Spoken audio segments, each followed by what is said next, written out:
Britain जितना छोटा है उतना ही खोटा है। सामने मीठी मीठी बातें करने वाला ब्रिटेन पीठ पीछे दगाबाज है।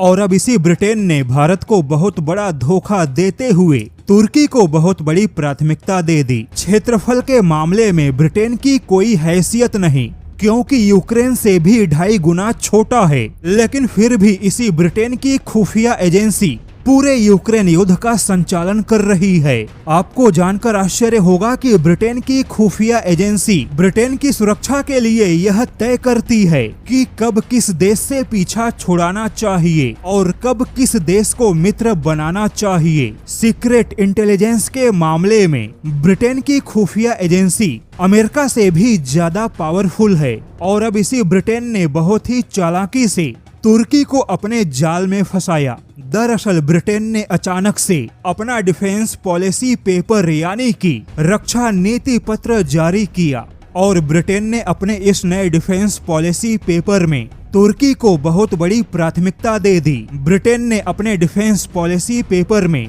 तुर्की को ब्रिटेन के सुरक्षा हितों के लिए अनिवार्य बताया। ब्रिटेन ने कहा कि तुर्की काला सागर क्षेत्र में, काकेसस में, मध्य पूर्व और अफ्रीका के बीच में, पूरे यूरोप और नेटो के किनारों पे ब्रिटेन के सुरक्षा हितों के लिए तुर्की अनिवार्य है।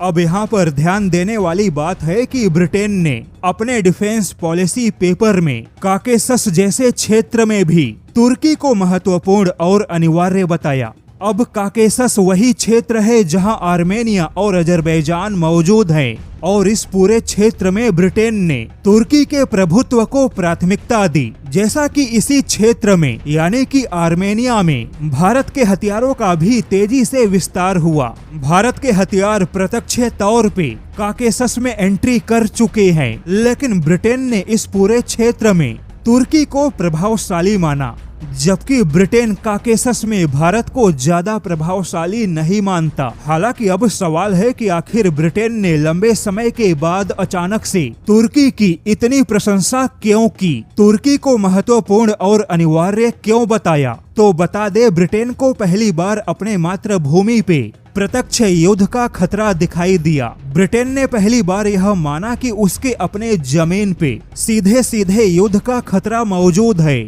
और इसके लिए ब्रिटेन को तैयार रहना चाहिए। अब ऐसे में कोई युद्ध ब्रिटेन तक पहुँचे उससे पहले ब्रिटेन अब तुर्की को खुद के लिए ढाल के तौर पे इस्तेमाल करेगा। और बात केवल ब्रिटेन की नहीं है, बल्कि अब तो पोलैंड भी तुर्की को लेकर बड़े बड़े दावे कर रहा है।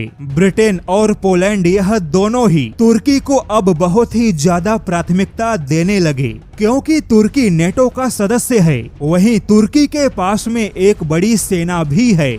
ऐसे में अगर कभी रूस ने नेटो पर अटैक किया तो नेटो के देश तुर्की को रूस के सामने खड़ा करेंगे।